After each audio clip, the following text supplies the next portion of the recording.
On the 24th of March 2015, at around 10:41 am, Germanwings flight 9525 crashed in the French Alps, resulting in the death of every single person on board. An investigation will reveal that the crash was caused deliberately, but not by sabotage or a terrorist attack. In the case of the Germanwings disaster, the crash was caused by the co-pilot, Andreas Lubitz, who purposefully and calculatedly flew the plane into the side of a mountain. Germanwings was a popular, low-cost carrier owned by Lufthansa, which operated multiple routes within Europe.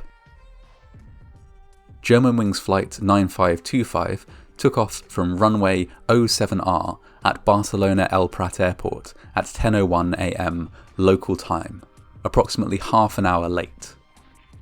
It was bound for Düsseldorf Airport, where it was scheduled to touch down at 11:39 am local time. On board were 144 passengers, 2 pilots and 4 members of cabin crew, who altogether represented more than 18 different countries, ranging from Japan to the Netherlands. After an uneventful takeoff, the pilots on board confirmed instructions from air traffic control at 10:30 am.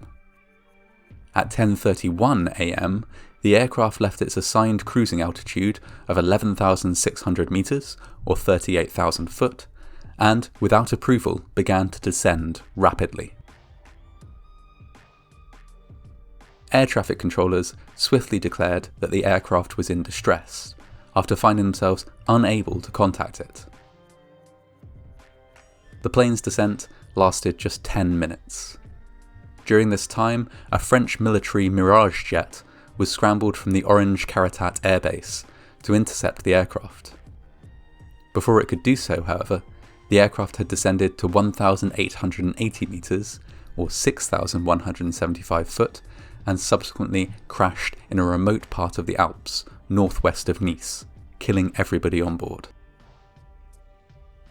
At the time, it was unknown what exactly had happened on board, but a subsequent investigation revealed the entire chilling narrative. The flight's pilot in command was 34-year-old Captain Patrick Sondenheimer, with 27-year-old Andreas Lubitz as co-pilot. Cockpit voice recordings reveal that Lubitz was initially polite to Captain Sondenheimer during takeoff, but became somewhat short-tempered when the captain began the mid-flight briefing on the planned landing. When the captain stepped out of the cockpit to use the toilet, Lubitz locked the cockpit door and then disabled the lock. Captain Sondenheimer requested re-entry using the intercom. He knocked on the door with increasing urgency but received no response. Attempts were made by the captain and the cabin crew to break down the door, but, like all cockpit doors in the aftermath of the 9/11 terrorist attacks, it had been reinforced to prevent intrusion. As Lubitz steered the plane steadily towards the ground, the cockpit voice recorder captured the frantic attempts to break down the door, constant calls from air traffic control, and Lubitz's own steady breathing. He made no other sound. He did not speak a word. In the final moments before impact, the voice recorder captured only the final screams of the passengers as they realised what was about to happen. While the facts of the matter were clear enough, one question remained. Why? Why had Lubitz done this? A search of his home and a thorough psychological profile provided some answers.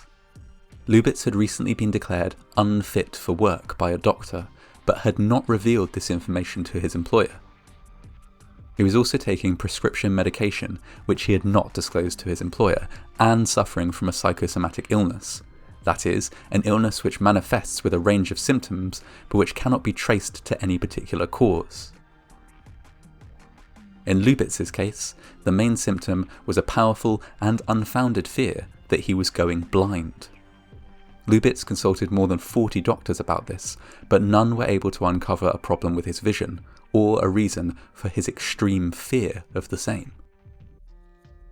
Terrified that his encroaching blindness would cost him his pilot's license, Lubitz became suicidal. The investigation determined that his situation was worsened by the fact that there was no specific insurance for pilots covering the risks of loss of income in case of unfitness to fly. To be declared unfit to fly would have ruined him financially. Worse still, at the time, there was a lack of clear guidance in Germany as to when a pilot had to disclose a medical condition and when a pilot's confidentiality should be respected. This meant that there was little pressure for Lubitz to disclose his medical issues, and no way for his employer to find out about them unless he did disclose them. Lubitz, it emerged, had run searches on a tablet computer for ways to commit suicide and the security of cockpit cabin doors. Chillingly, he had also practiced the sequence of commands he would use to crash the plane whilst alone in the cockpit on the outbound flight he had worked just before Germanwings 9525.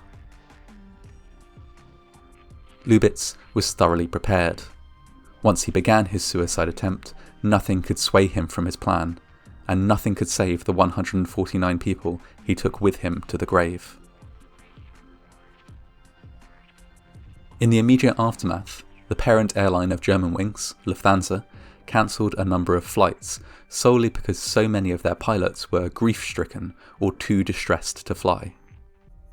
They retired the flight number 9525 permanently and brought into force regulations to require that 2 pilots were present in the cockpit at all times during all flights. Many other countries brought in similar legislation to echo this. While these changes make an exact repeat of the Germanwings crash unlikely, the incident nonetheless made many people painfully aware of how precarious flight can be.